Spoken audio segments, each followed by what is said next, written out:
মুসা আলাইহিস সালাম ফেরাউনের বাবুর্চিকে এক থাপ্পড় মারলেন রেগে মেগে। উনি থাপ্পড় মারছিলেন আদব শিক্ষা দেওয়ার জন্য, কিন্তু বেচারা সাথে সাথে মরে গেছে।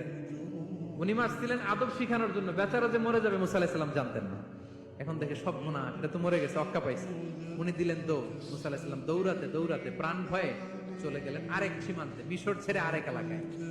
যে দেখে কিছু লোক ধাক্কাধাক্কি করে তাদের উটগুলোকে পানি খাওয়াচ্ছে, আর দুইটা মেয়ে পাশে চুপ করে বসে আছে। উনি বুঝতে পারলেন মেয়েগুলো এই ইয়াং ছেলেদের সাথে ধাক্কাধাক্কি করে টিকতে পারবে না। উনি এগিয়ে গেলেন, বললেন তোমরা পানি খাওয়াবা উটদেরকে? হ্যাঁ খাও, আসো। উনি উটগুলো নিয়ে সবাইকে সরিয়ে পানি খাইয়ে দিলেন, মেয়েরা চলে গেল। এবার বাবার কাছে যেয়ে বলল, বাবা এমন এক ছেলের সন্ধান পাইছি, ছেলেটা খুব ভালো, আমাদের চেহারার দিকে তাকায় না, মাটির দিকে তাকিয়ে কথা বলে। আজকে এই লোক না থাকলে আমরা আমাদের উটগুলোকে পানি খাওয়াতে পারতাম না। আর ভিনদেশী লোক, আমরা চিনিও না। ইন্না খায়রা মান ইস্তাজারতাল কবিয়ুল আমিন। বাবা করেন, আমাদের তো রাখাল লাগবে, আমাদের দেখভাল করার জন্য তো একজন সুপারভাইজার দরকার, এই ছেলেকে আপনি কাজে রেখে দেন। সুবহানাল্লাহ পড়বেন না? বাবা বললো যাও নিয়ে আসো। মেয়ে দুজন যে বললো আব্বার কাছে চলেন, আব্বা আপনার কথা বলবে, আপনার সাথে আলাপ করবে। মুসা আলাইহিস সালাম বললেন ঠিক আছে, তোমরা পেছনে পেছনে যাও, আমি তোমাদের আগে আগে যাই।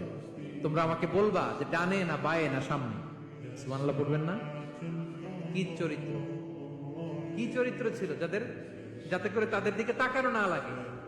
মুসা আলাইহিস সালামের নজর যেন তাদের দিকে না পড়ে। মুসা আলাইহিস সালাম বললেন আমি আগে যাই, তোমরা পিছন থেকে বলো ডানে না বায়ে, কোন গলি, কোথায় যাবো। আল্লাহু আকবার।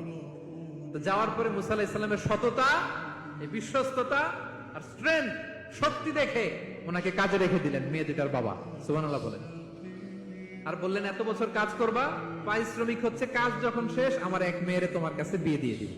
আল্লাহু আকবার। ওনারও থাকার জায়গা নাই, আশ্রয়ের কোনো বন্দোবস্ত নাই, আল্লাহ ব্যবস্থা করে দিলেন। আলহামদুলিল্লাহ। পড়ে ইয়াং যুবক যারা আছে, তোমরা একটা বই পড়বে, প্যারাডক্সিক্যাল সাজিদ, একটা বই আছে বাজারে, নাস্তিকদের বিভিন্ন প্রশ্নের জবাব। এই বইয়ের লেখক খুব ভালো করে ওই বইতে তিনি তুলে ধরেছেন। লেখকের নাম আরিফ আজাদ।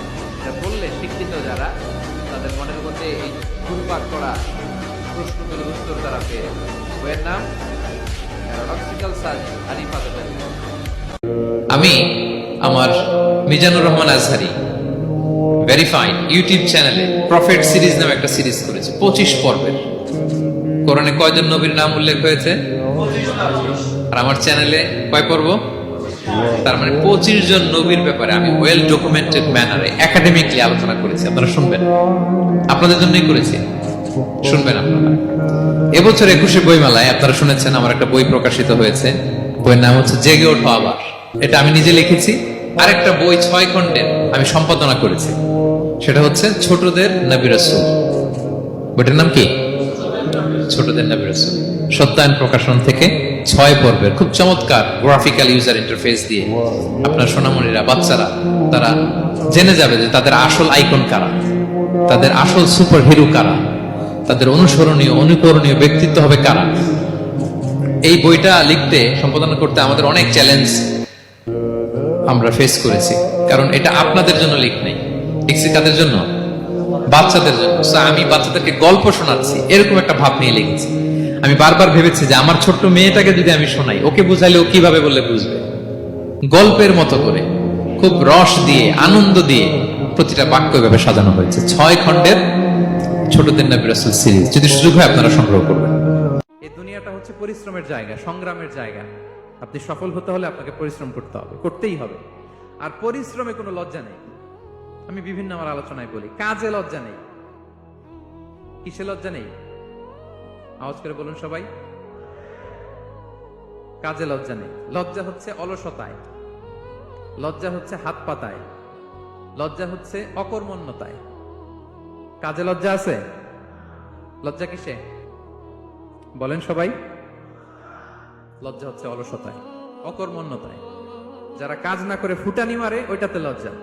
অনেকে আছে ফুটানি মারে, আছে না নাই? কাজ করে না, সব ফুটানি, এই ফুটানিতে লজ্জা। কিন্তু পরিশ্রমে কোনো লজ্জা নেই। এজন্য আল্লাহ তাআলা বললেন ইয়া আইয়ুহাল ইনসান ইন্নাকা কাদিহুন ইলা রাব্বিকা কাদহান ফামুলাকি। হে মানুষ, তোমার রবের কাছে পৌঁছা পর্যন্ত তোমাকে পরিশ্রম করতে হবে, হাড় ভাঙা পরিশ্রম করে আমার কাছে আসতে হবে, তবেই সফলতা মিলবে। অন্য আয়াতে আল্লাহ তাআলা বলছেন লাকাদ খালাকনাল ইনসানা ফি কাবাদ। নিশ্চয়ই মানুষকে আমি কষ্ট এবং পরিশ্রম নির্ভর করে তৈরি করেছি। এই পৃথিবীতে টিকে থাকতে হলে তাকে পরিশ্রম করতে হয়, কষ্ট করতে হয়।